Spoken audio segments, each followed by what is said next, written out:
नमः शिवाय गुरवे सच्चिदानन्दमूर्तये निष्प्रपञ्चाय शान्ताय निरालम्बाय तेजसे। हरिओम प्रभु जी, आज के इस प्रश्न परिषद में आप सबका स्वागत है। आज का प्रश्न के बारे में ही है कि प्रश्न उठता क्यों है और प्रश्न किसे होता है। तो देखो प्रभु जी, एक तो जो सब कुछ जानता है उसे कोई प्रश्न ही नहीं है। जैसे दोपहर की धूप में या तो पूर्णिमा की चांदनी के प्रकाश में एक रस्सी का टुकड़ा पड़ा है, तो कोई भी वहाँ से गुजरेगा, देखेगा रस्सी का टुकड़ा है, चला जाएगा, उसको छुएगा भी नहीं। उसके मन में कोई संशय, कोई प्रश्न पैदा नहीं होगा, उसके ऊपर पांव रख कर चला जाएगा। कोई व्हीकल आएगा, उसके ऊपर से गुजर जाएगा। पूर्ण प्रकाश है, वहाँ पर कोई भ्रम पैदा नहीं हो सकता। अब अमावस्या की रात्रि है और बादल भी घिरे हुए हैं आषाढ़ महीने के, तो उजाला तो बिल्कुल ही नहीं है और रस्सी का टुकड़ा पड़ा है, तो उसके ऊपर पांव रखकर लोग चले जाएंगे, किसी को कोई प्रश्न नहीं होगा। उसी तरह जो सब कुछ जानता है उसे कोई प्रश्न नहीं है, और जो कुछ भी नहीं जानता उसे भी कोई प्रश्न नहीं है। जिसके बारे में हम कुछ जानते ही नहीं, उसके बारे में प्रश्न कैसे होगा। हमारे गुरुजी, पूज्य गुरुजी, दादा गुरुजी कहा करते थे कि हम गए एक अफ्रीका के जंगल में, तो वहाँ हमें गागा गुगई मिला। अब हम जानते ही नहीं गागा गुगई माने क्या, तो हम क्या सोचेंगे उसके बारे में कि प्राणी है कि कोई पशु है कि कोई स्थान का नाम है, कोई पेड़ का नाम है, कोई फल का नाम है, कोई पंछी का नाम है, क्या है पता ही नहीं। गागा गुगई, व्हाट मीनिंग ऑफ, ये क्या होता है। तो ये शब्द भी हमने नहीं सुना, तो उसके बारे में हमें कोई संशय होगा ही नहीं, मतलब कोई समस्या ही नहीं, कोई भ्रम भी नहीं, कोई ऑप्शन भी नहीं हमारे पास। तो जिसको हम बिल्कुल ही नहीं जानते उसके विषय में हमारे मन में कोई प्रश्न नहीं उठता, और जिसको हम पूरा का पूरा जानते हैं उसके विषय में भी हमारे मन में कोई प्रश्न नहीं उठता। तो इसको कहते हैं कि परमहंस जो सब कुछ जानते हैं, पूर्ण ज्ञानी परमहंस को कोई प्रश्न नहीं है, कोई समस्या नहीं है, क्योंकि वह सब कुछ जानते हैं। जीव को जानते हैं, जगत को जानते हैं, जगदीश को जानते हैं, उसको क्या जानना बाकी रह गया। तो उसको कोई प्रश्न नहीं है, परमहंस को कोई प्रश्न नहीं है। और पागल कुछ नहीं जानता, उसको भी कोई प्रश्न नहीं। पागल को अच्छी भाषा में हम अज्ञानी कहते हैं, और थोड़ी मजाक की, थोड़ी उलाहना की भाषा में बेवकूफ़ कहते हैं। तो बेवकूफ़ को भी कोई प्रश्न नहीं है, और बुद्धिमान, अत्यंत बुद्धिमान जो है उसको भी कोई प्रश्न नहीं है। सर्वज्ञ जो है, संपूर्ण ज्ञानी जो है, परमहंस है, उसका कोई प्रश्न नहीं, और पागल है उसका भी कोई प्रश्न नहीं। तो प्रश्न किसका है? बीच वाले का। आधा आधा जानते हैं, आधा कुछ नहीं जानते हैं। तो दो तरह के प्रश्न होते हैं, जो नहीं जानते हैं वह क्या है, और जो जानते हैं वह वास्तव में वैसा ही है या नहीं है, उसको प्रश्न है। ये हम सब का प्रश्न है। हम न तो पूरा जीव को जानते हैं, न तो जगत को पूरी तरह से जानते हैं, न तो परमात्मा को जानते हैं। अरे परमात्मा क्या, पड़ोसी को भी नहीं जानते, फिर पूरे जगत की तो बात ही क्या करें। तो जो आधा अधूरा ज्ञान लेकर घूम रहे हैं, मतलब कि जीवन व्यतीत कर रहे हैं, उसको बहुत सारे प्रश्न है, और होने भी चाहिए। तो हमने जो रज्जू का उदाहरण दिया, उसमें कड़ी धूप में दोपहर को या पूर्ण चंद्रमा की रात, पूर्णिमा की चांदनी में कोई प्रश्न नहीं होगा, अंधेरे में भी कोई प्रश्न। लेकिन अष्टमी का उजाला होगा रात का, आधा चांद निकला है, आधा नहीं निकला है, आधा उजाला है, आधा अंधेरा है, या तो अर्ली इन द मॉर्निंग, मुंह सुजाई जैसा वक्त हो गया है, कोई आ रहा है, दिख रहा है, लेकिन कौन है ये पहचान में नहीं आ रहा है। थोड़ा नज़दीक आया तो पता चला कि कोई पुरुष आ रहा है, या स्त्री आ रही है या पुरुष आ रहा है, तो पता चला कि पुरुष है। अब वह पुरुष कौन है ये पता नहीं चला, और नज़दीक आया और नज़दीक आया, हमने उसके ऊपर टॉर्च का प्रकाश डाला तो पता चला अरे ये तो हमारे चाचा जी है। तो उसके आने से पहले हमें पूरा दिख नहीं रहा था, इसलिए कई सारे प्रश्न हुए। और भ्रम भी हो सकता है, कौन है, सफ़ेद कपड़ों में है, हाइट भी बहुत है, तो हमें डर भी लगता है कि शायद भूत हमारी तरफ आ रहा है। या तो ऐसा भ्रम भी हो सकता है कि अरे ये तो हमारे चचेरे भाई लगते हैं, और करीब आते हैं तो पता चला भाई नहीं चचा खुद है। तो ये तो हो सकता है। तो आधा उजाला आधा अंधेरा, आधा ज्ञान अधूरा ज्ञान, उसको अनेक प्रकार के प्रश्न है, और ये प्रश्न होने ही चाहिए। अगर प्रश्न नहीं होगा तो कभी पार नहीं उतरेंगे। हमें अपनी समस्याओं का समाधान करना है, पार उतरना है, तो हमारे अंदर प्रश्न होने चाहिए। एक चौथा प्रकार भी है जो नहीं जानता है, एक जो संपूर्ण जानता है, दो जो बीच वाला है, तीन, और चौथा ऐसे भी प्रश्न होता है कि संपूर्ण ज्ञानी तो है, लेकिन जो आधे अधूरे ज्ञानी है उसको ये पता नहीं है कि हम कैसे पूछे, हमें क्या पूछना चाहिए।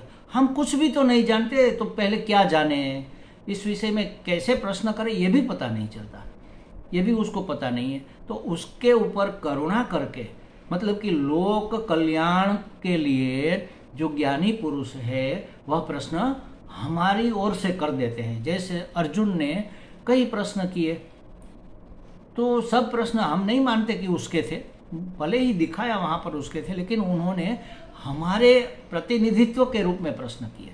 हमारे हर एक उपनिषद को देख लो, अथाश्वलायन उवाच, अश्वलायन ऋषि पूछ रहे, वो अज्ञानी है ये हम मान नहीं सकते क्योंकि वह तो ऋषि है, फिर भी अपने कल्याण के लिए। भागवत में ही देख लो, भागवत में जब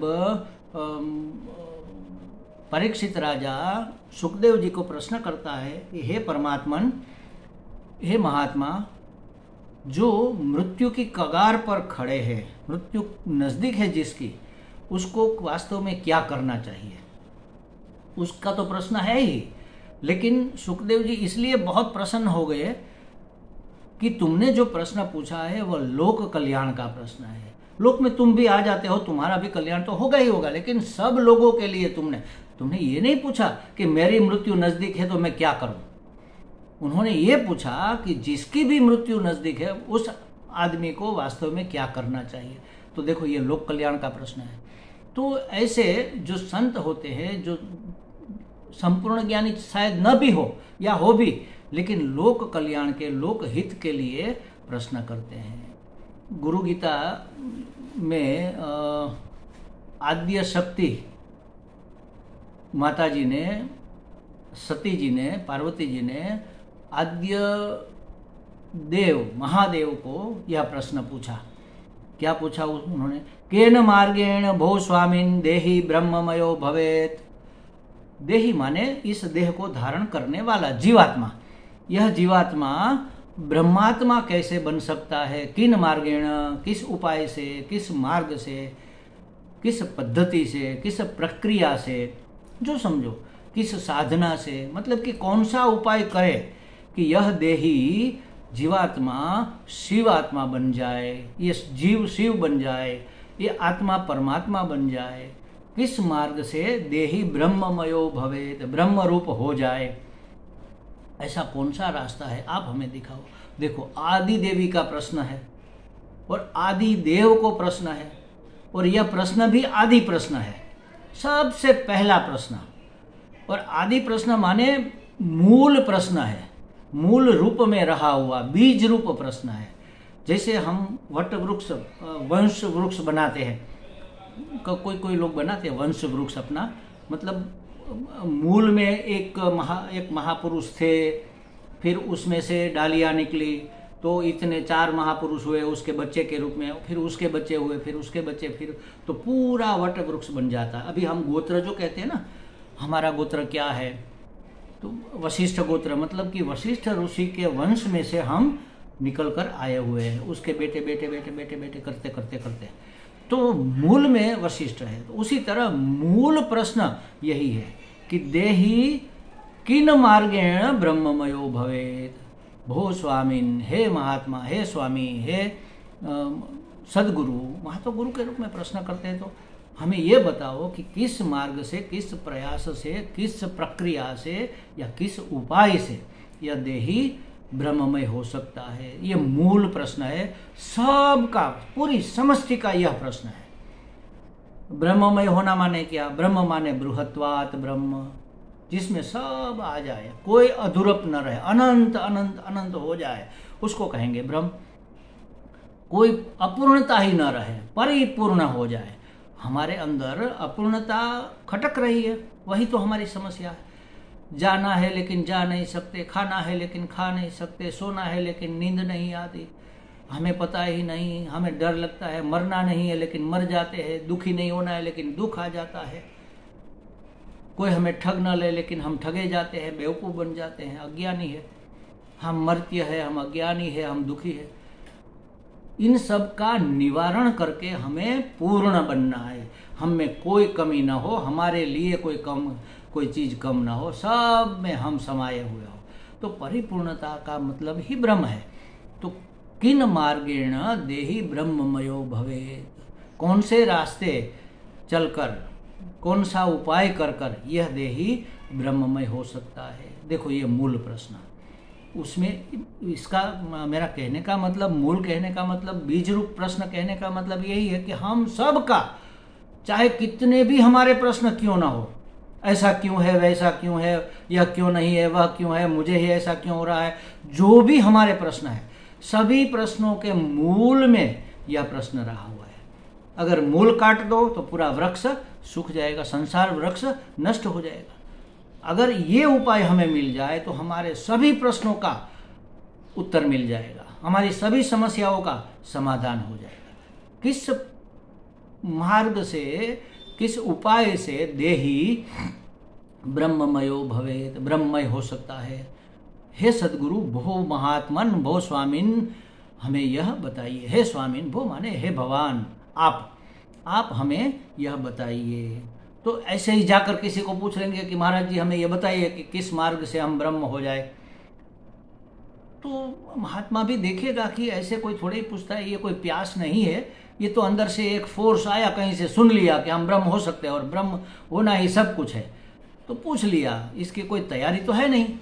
तो तैयारी पहले दिखनी चाहिए। अगर वो बता भी देंगे और हम जान भी लेंगे बहुत बुद्धिमान है, तो बुद्धि की शिक्षा तो हो जाएगी, लेकिन वह ज्ञान हमारे जीवन व्यवहार में उतर कर नहीं आएगा। जब हमारे सामने कोई समस्या खड़ी होगी तब वह ज्ञान वहाँ से प्रकट नहीं होगा। समस्या हमें परेशान करेगी, दुखी करेगी, उस समय हम उस ज्ञान को अप्लाई नहीं कर पाएंगे। क्यों? क्योंकि यह बुद्धि की शिक्षा मात्र है, मन की दीक्षा नहीं है। तो कोई भी ऐसा जो आध्यात्मिक प्रश्न है उसको पूछने से पहले दो चीज़ें हमारे अंदर होनी चाहिए। एक तो हमें गुरु दीक्षा लेनी चाहिए, और दूसरा हमें अधिकारित्व प्राप्त करना चाहिए। अधिकारित्व की बात तो बहुत बार हमने की है, सब शास्त्र, सब संत, सब महात्मा, सब गुरु करते हैं। साधन चतुष्टय संपन्न होना ही अधिकारित्व है। विवेक, वैराग्य, षट्क संपत्ति और मुमुक्षा, ये चार चीज़ें हमारे जीवन में आ जाए, इससे हम संपन्न हो जाए, समृद्ध। थोड़ी थोड़ी नहीं, 1 रुपया है तो हम धनवान नहीं कहे जाएंगे, बहुत सारा धन है और उसको खर्च करने की हमें भावना भी है, हमारे अंदर तैयारी भी है, तब हम धनवान कहे जाएंगे। उसी तरह साधन संपन्न, संपन्नता माने धनवानता, समृद्ध। तो साधन की समृद्धि, थोड़ा थोड़ा वैराग्य आ गया, थोड़ा थोड़ा विवेक हो गया तो नहीं चलेगी, अधिकारित्व नहीं है। पहली कक्षा में एडमिशन मिल सकता है, पीएचडी में नहीं मिल सकता। तो साधन संपन्न होकर, अधिकारी होकर हमें दीक्षित होना पड़ेगा। दीक्षित होना माने क्या? समित पाणी होकर सदगुरु के पास जाएंगे, दंडवत प्रणाम करेंगे और विवेक करके, उसकी सेवा करके फिर प्रश्न करेंगे। तो ये हुआ दीक्षा। यहाँ भी देखो, पार्वती जी जो सदाशिव को माता जी पूछ रही है, तो ये प्रश्न पूछने से पहले उसने क्या किया? देखो उसमें किया, ओम नमो देव देवेश परात्पर जगत गुरु। हे जगत के गुरु, परात्पर, पर से भी अपर, पर तो माया और माया से भी ऊपर, उससे भी अपर से भी पर जो है, ऐसे हे देव, देवों के देव महादेव, देव देवेश माने महादेव, हे जगत गुरु ओम नमो, आपको नमस्कार है, ईश्वर स्वरूप आपको नमस्कार है। सदा शिव महादेव गुरु दीक्षाम प्रदेहि में, हे सदाशिव, हे महादेव, मुझे गुरु दीक्षा दीजिए, मुझे दीक्षित कीजिए, मतलब कि मुझे शिष्य के रूप में स्वीकार कीजिए। मैं शिष्य बनने के लिए बिल्कुल तैयार हूँ, अधिकारित्व प्राप्त करके फिर आपके पास आया हूँ और आपको गुरु मानने के लिए मैं बिल्कुल ही तैयार हूँ। कोई संशय मेरे मन में नहीं है कि आप गुरु हमारे हो सकते हैं या नहीं हो सकते। आप ही गुरु हैं, आप जो हमें बताएंगे उसी में हमारा कल्याण है। ऐसा दृढ़ निश्चय करके गुरु के पास समित पाणी होकर, समित पाणी माने कोई भेंट लेकर जाना, गुरु के हाथ, गुरु के घर, राजा के घर, किसी सन्यासी के घर खाली हाथ नहीं जाते। ये हमारी विनम्रता, हमारा भाव, हृदय का भाव दिखा नहीं सकते, तो इस तरह से दिखाते हैं कि आपके प्रति हमारा बहुत अच्छा भाव है। तो समित पाणी होकर गुरु की शरण में जाकर, उसके सन्निधि में रहकर, उसी सेवा शुश्रूषा करके फिर उसकी प्रसन्नता देखकर प्रश्न करना चाहिए। और तब हमें सद्गुरु इस मूल प्रश्न से मुक्त होने का उपाय बताते हैं। देही को किस मार्ग से ले जाकर हम ब्रह्ममयी बना सकते हैं, ब्रह्ममयी अनुभव कर सकते हैं, यह रास्ता हमें सद्गुरु बताते हैं। तो प्रश्न ऐसा होना चाहिए जो मूल में घा करे, और प्रश्न के पूछने वाले को पहले प्रश्न का अधिकारित्व भी अपना जान लेना चाहिए, और नहीं है तो अधिकारित्व संपादन करना चाहिए। सिर्फ बुद्धि से समझने से कुछ नहीं होगा, मन भी तो मानना चाहिए। जो जानी हुई बात है वह माननी भी तो चाहिए। तो मानना मन से होता है, मन की दीक्षा होती है। जानना बुद्धि से होता है, बुद्धि की शिक्षा होती है। दोनों जरूरी है। तो इस तरह से प्रश्न जब पैदा होंगे तब सद्गुरु से हमें जो उत्तर मिलेगा वो हमारे जीवन को प्रकाशित करेगा, सार्थक करेगा। हरि ओम।